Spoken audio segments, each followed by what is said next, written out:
an individual human machine is an individual human is a machine, shaped by nature, invented by nature, and a very adaptive machine um, that I understand some people say that we are able to develop above our nature, you know, because we have a brain that does certain things, and we have a faster evolution, not a fast revolution, which could be cool. But are we really able to like use our nature to move beyond our nature? In a way, yes. Okay.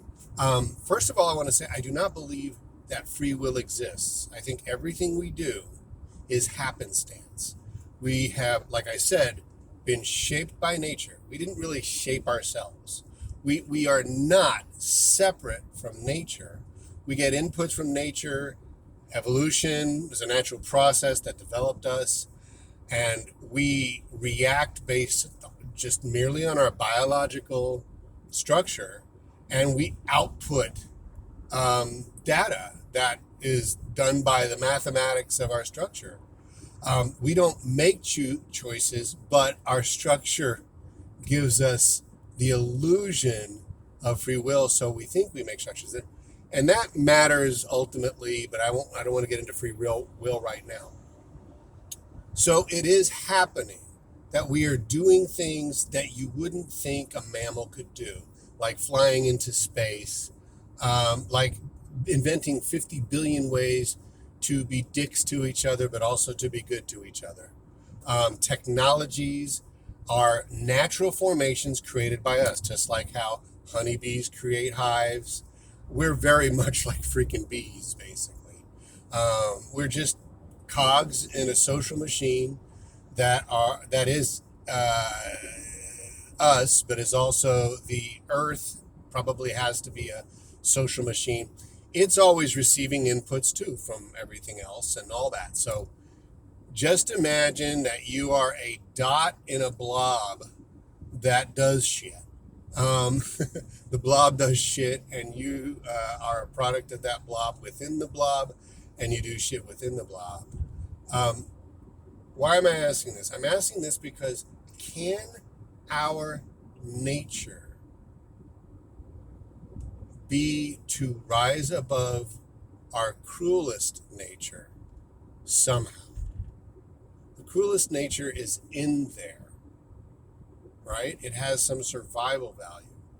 But as we develop as a species, it seems like we don't want to do the cruelty as much. We don't want it to happen to us. But then we developed this thing, I don't know how long ago, way back before humans, Homo sapiens, that we didn't want to do that to other life forms like ours. The apes from yore started getting, or maybe even prior to apes, mammals from yore, or who knows, social animals, social organisms get these funny feelings when they might see someone else suffering. So, but we have this tendency to care about our suffering more most of the time. And and so it's like this dirty equation that's impossible to put together. How do we know that what we're trying to do to make ourselves a better species for ourselves and for other creatures? I don't like the word creatures because, well, they're creatures created by the universe and its processes. So okay, who's the creator? Everything is the freaking creator. So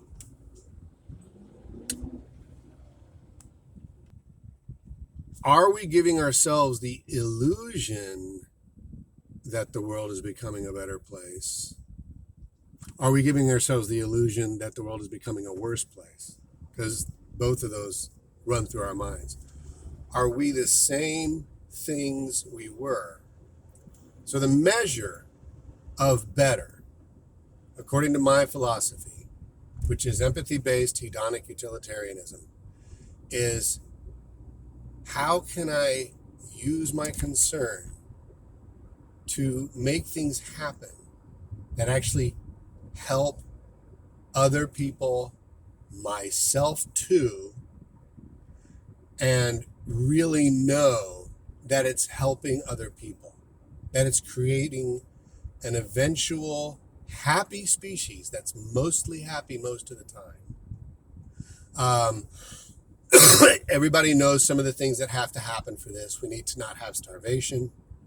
We need to not have as much pain, Think about it this way. Unless you believe that there is a pre-written purpose for life, then you realize that there is no pre-written purpose or pre-thought up purpose for life. That we can negate certain things like survival being a great thing, right? When you die, if you don't believe in a larger purpose that was dictated by some supernatural being, then you kind of start to think, well, what is shitty and what is good? All of that ends when we die.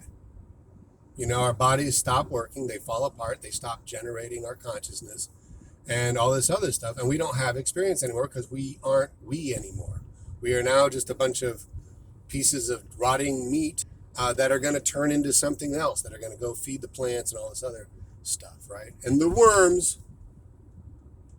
So survival is not the goal. And the goal would not necessarily be something you can do better than someone else, to be the top of your field or something like that. Unless it gives you pleasure to be that way. Because that's what you're responding to every day, all day, and that's it. When you feel pleasure, you try to do things consciously and unconsciously that'll keep that pleasure going and make it better. And you screw up a lot with that. And when you feel that having pleasure involves somebody's got to do something for me, I need to take something from somebody, those kind of things, I need to get those so I can be more happy. The issue is, hopefully you're one of the people that has empathy, which again, that's the majority of people. There are very few people that don't have empathy and compassion, but there are some. Will you be able to make the calculation that makes you happy while others are being made happy also? Because that's like possibly the big joy juice. At least the way we are now, maybe it sucks, but we care about other people. Sometimes we care about ourselves more than other people, and sometimes we care more about other people than ourselves. And we also know that there's this thing called potential reciprocation, where if they treat us the way we treat them, if we treat them well, knowing that a lot of people will treat us well in kind, that is fine. That is good. Giving to get is good. So you kind of get it. Are we becoming a better species or not? How can you tell? It kind of feels like we are to some of us, because I live in an air-conditioned house. It feels like life is better. I watch movies that make good points, and there are organizations that I can join with like-minded people that make me feel like we're doing good for the world, because we think we know what we need to do to make the world a good place. Now, I'm on the liberal leftist side, but there are people on the right authoritarian side, and we don't know that they're wrong. It just seems like the best evidence is that they're wrong on certain things that cause harm and don't. Like the idea that abortion causes more harm than good doesn't jive with the idea that a dead baby doesn't suffer, right? But we're not the kind of species that's going to look somebody in the eye and murder them mostly. That's a kind of an aberration. It's bound to happen in our species. We're going to have wars, and we're going to do the opposite of what our main script tells us to do, because we change our script based on what's going on in the environment, what's going on in the world. And I think to gain resources when it seems like resources are tight, we are very much like an agitated single human being. We'll do anything, including invading people, maligning people, executing people, to get ourselves what we think we're going to need. So I'm asking a very difficult question. And if anybody watches this video, because I think I'm going to put it online, what do you think? Do you think that we can potentially or have already made the world a better place? Of course, when you look it up online, you'll see a lot of stats that seem to suggest that we do.